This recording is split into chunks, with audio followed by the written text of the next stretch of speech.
Hi everyone, it's Fitz with your daily delivery. I hope you are doing well. I am quite good.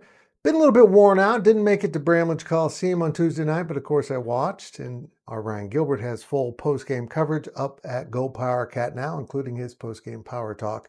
But something stood out to me about this game. It just wasn't that K-State looked more competitive. There was an element here that I think is worth noting.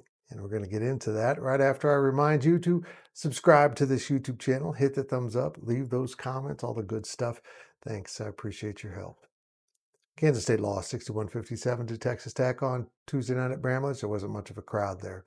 And honestly, the way this team's played, they don't deserve much of a crowd. People just didn't make it out to go fill the seats. And on a cold night, I understand. I did the same thing, although I've been a little bit under the weather, but the Cats have too. And this looked like maybe they're finding some health, but how healthy are they? They're just losing better isn't your goal of any program. But has Jerome Tang shifted gears on this season? After all, his team had fallen to 1-3 in the conference. After winning their first game in Big 12 play against Cincinnati, they played well enough to win at TCU, but lost, and that seemed to really break them. Oklahoma State, they were bad, and when they came home to play Houston on Saturday, they were worse. They were better on Tuesday. And most notably, they were better in effort and heart, and they looked invested.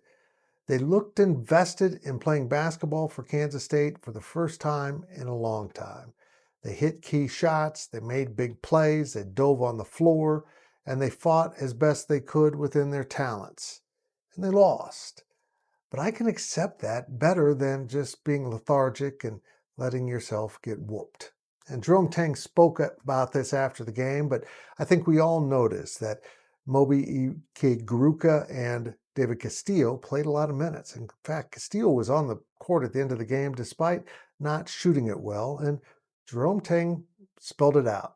He's going to play the dudes that want to play, that have earned it and want to get on the floor and leave it all out there.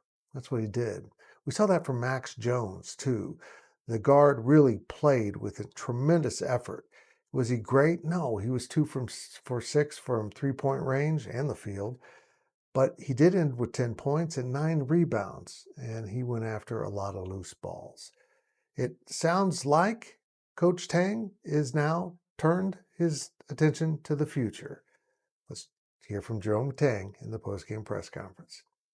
Their effort and energy, and how they've practiced, and you know, if you're gonna mess up, I want you to mess up fast, and hard, and trying, and I think they have big care factors, and so that's why I went there, and you know, and I've said this before, and I'm trying to do a better job of it because I haven't done that, but if we're gonna have David Castillo be an experienced sophomore or junior, he's got to go through the tough times as a freshman, and sometimes we don't want to experience that, you know, and because we like a different result, but it's what allows you to get to that other side. Thought that was interesting, and I know you're all upset about losing, and a lot of you are on social media questioning why he had David Castillo on the floor at the end of the game. Yeah, for right now, this isn't about this game. And that's the point of the season we've reached already. This is about the program, the future. Because if you don't give the needed parts, those guys that have earned playing time with effort and investment, if you don't give them that time now for the rest of the year, why would they stick around? Why would David Castillo see his sophomore and junior season at Kansas State if he doesn't feel like he has a chance to play, even though he puts out the effort?